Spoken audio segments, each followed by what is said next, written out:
ओम नमो भगवते वासुदेवाय। गुरुवार, जिसे बृहस्पतिवार या बृहस्पतिवार कहा जाता है, यह विष्णु और देवताओं के गुरु बृहस्पति को समर्पित है। गुरुवार को गुरुवार या गुरु के नाम से भी जाना जाता है। इस दिन का जो रंग है वो पीला है और इस दिन उपवास रखा जाता है और दिन में सिर्फ एक बार आप भोजन कर सकते हैं और भोजन पीला होना अनिवार्य है। और इस तरीके से आप पूजा करेंगे तो आपको कथा सुननी आवश्यक है और कथा आपको मैं सुना रही हूँ और उस हिसाब से ही सारी ही मनोकामनाएं आपकी पूर्ण होंगी। कथा और आरती इस प्रकार है। ओम नमो भगवते वासुदेवाय। ओम नमो भगवते वासुदेवाय। बृहस्पतिवार व्रत कथा। भारतवर्ष में एक प्रतापी और दानी राजा राज्य करता था। वह नित्य गरीबों और ब्राह्मणों की सहायता करता था। यह बात उसकी रानी को अच्छी नहीं लगती थी। वह ना ही गरीबों को दान देती और ना ही भगवान का पूजन करती थी और राजा को भी दान देने से मना किया करती थी। एक दिन राजा शिकार खेलने वन को गए हुए थे तो रानी महल में अकेली थी। उसी समय बृहस्पति देव साधु वेश में राजा के महल में भिक्षा के लिए मांगने के लिए गए। भिक्षा मांगी तो रानी ने भिक्षा देने से इनकार कर दिया और कहा, हे साधु महाराज, मैं तो दान पुण्य से तंग आ गई हूँ। मेरा पति सारा धन लुटाते रहते हैं। मेरी इच्छा है कि मेरा सारा धन नष्ट हो जाए और फिर ना रहेगा बांस और ना बजेगी बांसुरी। साधु ने कहा, देवी तुम तो बड़ी ही विचित्र हो। धन संतान तो सभी चाहते हैं, पुत्र और लक्ष्मी तो पापी के घर भी होनी चाहिए। यदि तुम्हारे पास अधिक धन है तो तुम भूखों को भोजन दो, प्यासों के लिए प्याऊ बनवाओ, मुसाफिरों के लिए धर्मशालाएं खुलवाओ, जो निर्धन कन्याएं हैं उनका विवाह करवाओ और ऐसा काम करो जिससे कि तुम्हारे कुल का और तुम्हारा यश लोक परलोक में फैले। परंतु रानी पे साधु के उपदेश का कोई प्रभाव ना पड़ा। वह बोली, महाराज आप मुझे कुछ ना समझाएं, मैं ऐसे धन को नहीं चाहती जो हर जगह बांटती फिरूं। साधु ने उत्तर दिया, ठीक है, अगर तुम्हारी यही इच्छा है तो तथास्तु। तुम ऐसा करना कि बृहस्पतिवार को घर लीप के पीली मिट्टी से अपने सिर को धो लेना, भट्टी चढ़ा के कपड़े धोना। ऐसा करने से तुम्हारा सारा धन नष्ट हो जाएगा। यह कह के वह साधु महाराज वहाँ से आलोप हो गए। साधु के कई बातों को पूरा करते हुए रानी को केवल 3 ही बृहस्पतिवार बीते थे कि उसकी समस्त धन संपत्ति नष्ट हो गई। भोजन के लिए राजा का परिवार तरसने लग गया। तब एक दिन राजा ने रानी से बोला कि हे रानी, तुम यहीं रहो, मैं दूसरे देश को जाता हूँ, क्योंकि यहाँ पे सभी लोग मुझे जानते हैं, इसलिए मैं कोई छोटा काम नहीं कर सकता। ऐसे कह के राजा परदेश चला गया। वहाँ वह जंगल से लकड़ी काट के लाता और शहर में बेचता। इस तरह वह अपना जीवन व्यतीत करने लग गया। इधर राजा के परदेश जाते ही रानी और दासी दुखी रहने लगी। एक बार जब रानी और दासी को 7 दिन तक बिना भोजन के रहना पड़ा तो रानी ने अपनी दासी से कहा कि हे दासी, पास में ही नगर में मेरी बहन रहती है, वहाँ पे चली जाओ, वो बड़ी धनवान है, उसके पास जाके कुछ ले आओ ताकि थोड़ा सा गुजर बसर हो जाए। दासी रानी की बहन के पास गई। उस दिन गुरुवार था और रानी की बहन उस समय बृहस्पतिवार व्रत की कथा सुन रही थी। दासी ने रानी की बहन को अपनी रानी का संदेश दिया, लेकिन रानी की बड़ी बहन ने कोई उत्तर नहीं दिया। जब दासी को रानी की बहन से कोई उत्तर नहीं मिला तो वह बहुत दुखी हुई और उसे क्रोध भी आया। दासी ने वापस आके रानी को सारी बातें बता दी। रानी ने ये सुना और अपने भाग को कोसा। उधर रानी की बहन ने सोचा कि मेरी बहन की दासी आई थी, परंतु उससे मैं कुछ नहीं बोली तो वह बड़ी दुखी हुई होगी। कथा सुन के और पूजन समाप्त करने के बाद वह अपनी बहन के घर गई और कहने लगी कि हे बहन, मैं बृहस्पतिवार का व्रत कर रही थी, तुम्हारी दासी मेरे घर आई थी, परंतु जब तक कथा होती है तब तो ना उठते हैं और ना ही बोलते हैं, इसलिए मैंने नहीं बोला। कहो दासी, क्यों आई थी? रानी बोली, बहन तुमसे क्या छुपाऊं, हमारे घर में खाने को एक अनाज भी नहीं था। ऐसा कहते कहते रानी की आंखें भर आई। उसने दासी समेत पिछले 7 दिनों तक भूखे रहने की बात अपनी बहन को विस्तार पूर्वक सुना दी। तो रानी की बहन बोली, देखो बहन, भगवान बृहस्पति देव सबकी मनोकामना को पूर्ण करते हैं।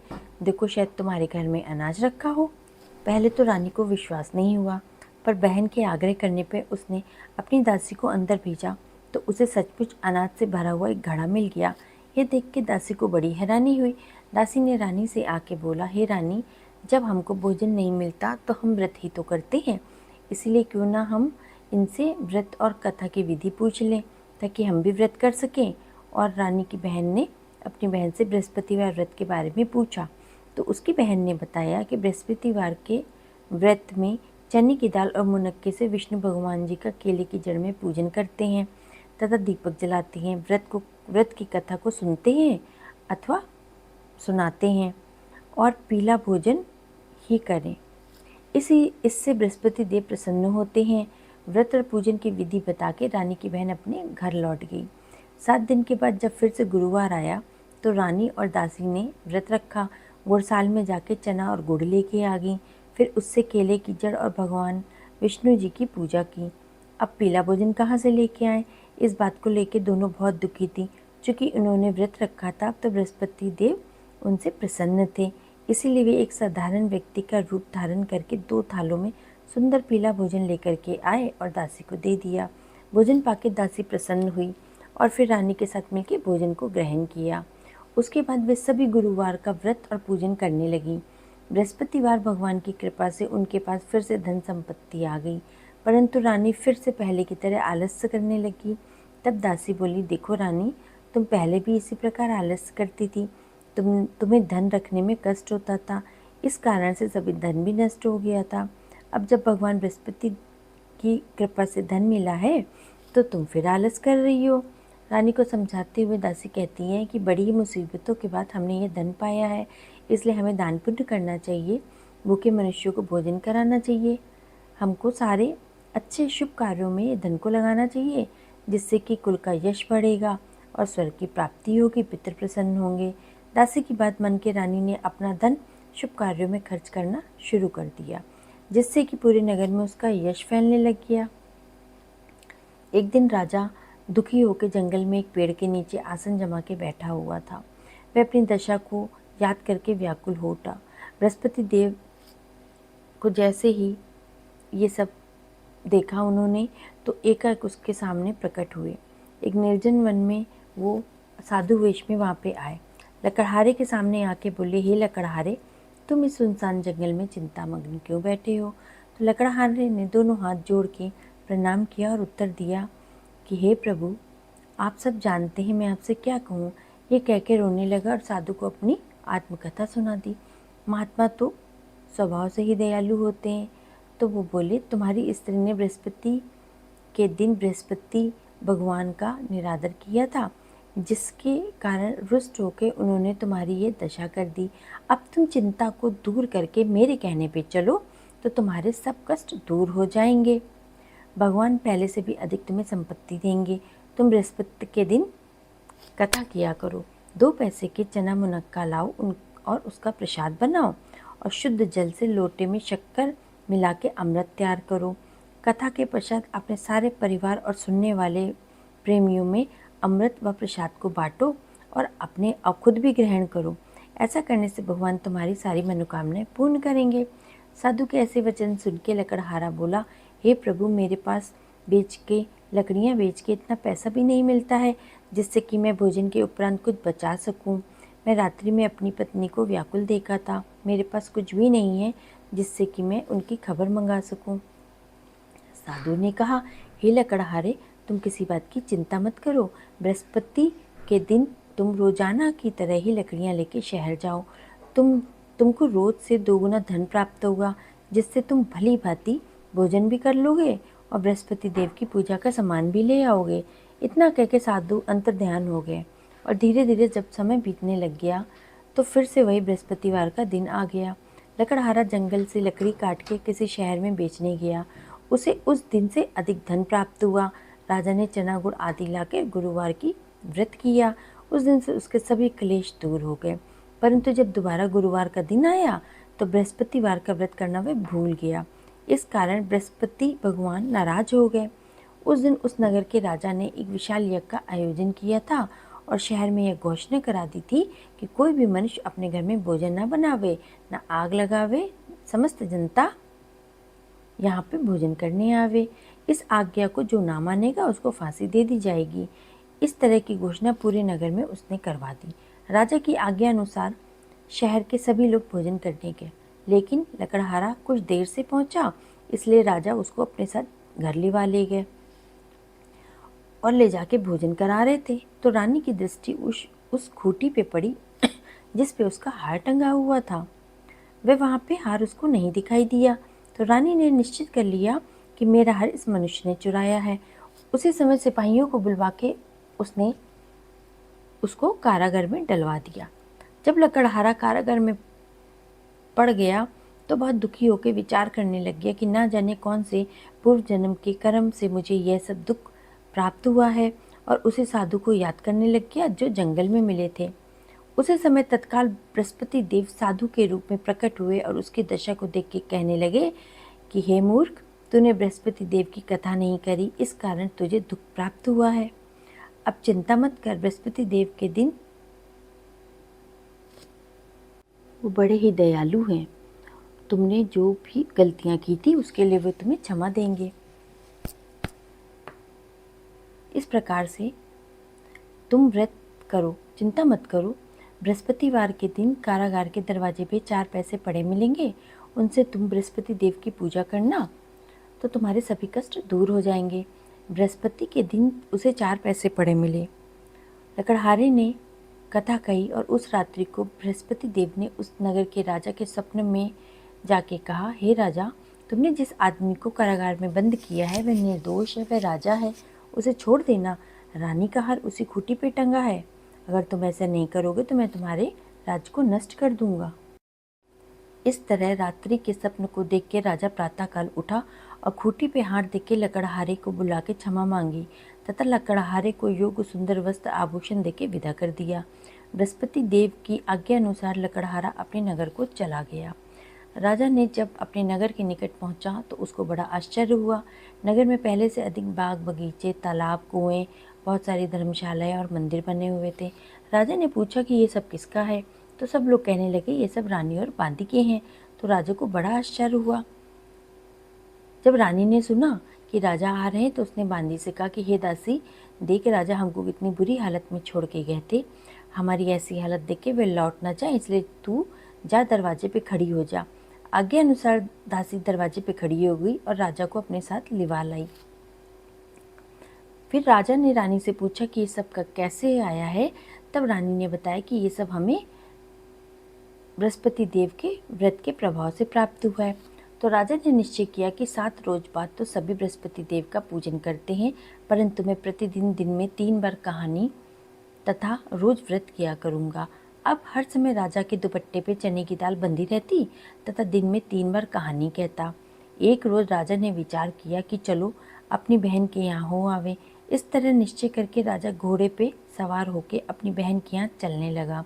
मार्ग में उसने देखा कि कुछ आदमी एक मुर्दे को लेके जा रहे हैं। उन्हें रोक के राजा ने कहा कि अरे भाइयों, मेरी बृहस्पति देव की कथा सुन लो। तो वो बोले कि अरे हमारा तो आदमी मर गया, इसको कथा की पड़ी है। परंतु कुछ आदमी बोले कि अच्छा कहो, हम तुम्हारी कथा भी सुन लेंगे। राजा ने दाल निकाली और जब कथा आधी हुई थी तो मुर्दा हिलने लग गया तथा जब कथा समाप्त हो गई तो राम राम कह के मनुष्य उठ के खड़ा हो गया। आगे मार्ग में उसे एक किसान खेत में हल चलाता मिला। राजा ने उसे देखा और उससे बोला कि हे भैया, तुम मेरी बृहस्पतिवार की कथा सुनोगे? तो किसान बोला, जब तक मैं एक तेरी कथा सुनूंगा तब तक 4 हरैया जोत लूँगा, या अपनी कथा किसी और को सुना। इस तरह राजा आगे चलने लग गया। राजा के हटते ही बैल पछाड़ खा के गिर गए तथा किसान के पेट में बड़ी जोर से दर्द होने लग गया। उसी समय उसकी माँ रोटी लेके आई। उसने जब देखा तो अपने पुत्र से सब हाल पूछा तो बेटे ने सभी हाल कह दिया। बुढ़िया दौड़ी दौड़ी उस घुड़सवार के पास गई और बोली कि मैं तेरी कथा भी सुनूंगी, पर तू अपनी कथा मेरे खेत पे चल के ही कहना। राजा ने बुढ़िया के खेत पे आके कथा कही, जिसके सुनते ही वो बैल उठ खड़े हुए और किसान के पेट का दर्द भी बंद हो गया। राजा अपनी बहन के घर पहुंचा। बहन ने भाई की खूब मेहमानी की। दूसरे रोज प्रातःकाल राजा जगा तो उसने देखा कि सब लोग भोजन कर रहे हैं। राजा ने अपनी बहन से कहा, ऐसा कोई मनुष्य है जिसने भोजन ना किया हो, मेरी बृहस्पतिवार की कथा सुन ले। तो बहन ने बोला, ही नहीं जाएगा तो ये देश ऐसा ही है कि बड़े दुखी मन से पहले भोजन करते ही बाद में अन्य काम करते हैं। राजा ने अपनी रानी से कहा, हम निर्वंशी हैं, देखा हमारा मुंह देखने का धर्म नहीं है और परंतु उसको कोई ऐसे व्यक्ति नहीं मिला जिसने भोजन ना किया हो। रानी बोली, हे प्रभु, अतः वह बृहस्पति कुम्हार देव के ने घर हमें गई जिसका सब कुछ लड़का दिया बीमार है, था। वह हमें उसे औलाद मालूम हुआ कि उसके अवश्य यहाँ 3 देंगे। दूध से किसी ने उसी भोजन रात को नहीं किया बृहस्पति है। देव राजा के राजा ने सपने अपने में आए और बोले, भाई की कथा हे को राजा, सुनने के लिए उठ, कुम्हार सभी को कहा तो सोचते वह आते, तैयार हो गया। तेरी रानी गर्भ राजा से ने है। जाकर राजा बृहस्पतिवार की ये की बात कथा सुन के कही, जिसको सुनकर सब उसका बहुत लड़का प्रसन्न ठीक हुए। हो गया। राजा ने तो जब ये राजा की बात सुनी तो वे प्रशंसा बहुत चारों प्रसन्न तरफ होने हुआ। लगी। और 9वें महीने एक से रोज उस राजा ने अपनी बहन रानी से के कहा कि गर्भ हे से बहन, एक सुंदर पुत्र हम का अपने जन्म घर हुआ। तब जाएंगे, राजा बोला, तुम भी हे तैयार हो रानी, जाओ। स्त्री तो बिना राजा भोजन की के रह बहन ने सकती, अपनी पर सास बिना से कहीं कहा। नहीं रह सास ने सकती। कहा, जब हाँ हाँ मेरी चली बहन जा, आवे परंतु तो तुम अपने उससे कुछ लड़कों को मत मत ले कहना। जाना, रानी क्योंकि ने तेरे सुना भाई और की हाँ कोई कह दिया। औलाद नहीं है। जब बहन ने राजा अपने की भाई बहन से ने ये शुभ कहा समाचार कि भैया सुना मैं तो तो उसे चलूंगी, बहुत पर कोई खुशी हुई बालक और नहीं वो जाएगा। बधाई लेके अपने तो भाई राजा के ने यहाँ आई। कहा, अगर बालक तभी रानी ने बोला, घोड़ा चढ़ के तो नहीं आई, गधा चढ़ी आई। तो राजा की बहन ने बोला, भाभी, इसी प्रकार से मैं ना कहती तो तुम्हें औलाद कैसे मिलती। बृहस्पति देव ऐसे ही हैं, जैसे जिसके मन में कामनाएं होती हैं वो सभी को पूर्ण करते हैं। जो सद्भावना पूर्वक बृहस्पतिवार का व्रत करता है एवं कथा पढ़ता है अथवा सुनता है और दूसरों को सुनाता है, तो बृहस्पति देव उसकी सभी मनोकामनाएं पूर्ण करते हैं। तो बोलिए, बृहस्पति देव महाराज की जय, लक्ष्मी मैया की जय। बृहस्पति देव हमेशा आप सबकी रक्षा करें। बृहस्पति देव भगवान की आरती। जय बृहस्पति देवा स्वामी, जय बृहस्पति देवा, छिन छिन भोग लगाऊं, कदली फल मेवा। ओम जय बृहस्पति देवा, तुम पूरन परमात्मा, तुम अंतर्यामी, जगत पिता जगदीश्वर, तुम सबके स्वामी। ओम जय बृहस्पति देवा, चरणामृत निज निर्मल, सब पातक हरता, सकल मनोरथ दायक, कृपा करो भरता। ओम जय बृहस्पति देवा, तन मन धन अर्पण कर, जो जन शरण पड़े, प्रभु प्रकट तब होकर, आकर द्वार खड़े। ओम जय बृहस्पति देवा, दीन दयाल दयानिधि, भक्तन हितकारी, पाप दोष सब हरता, भव बंधन हारी।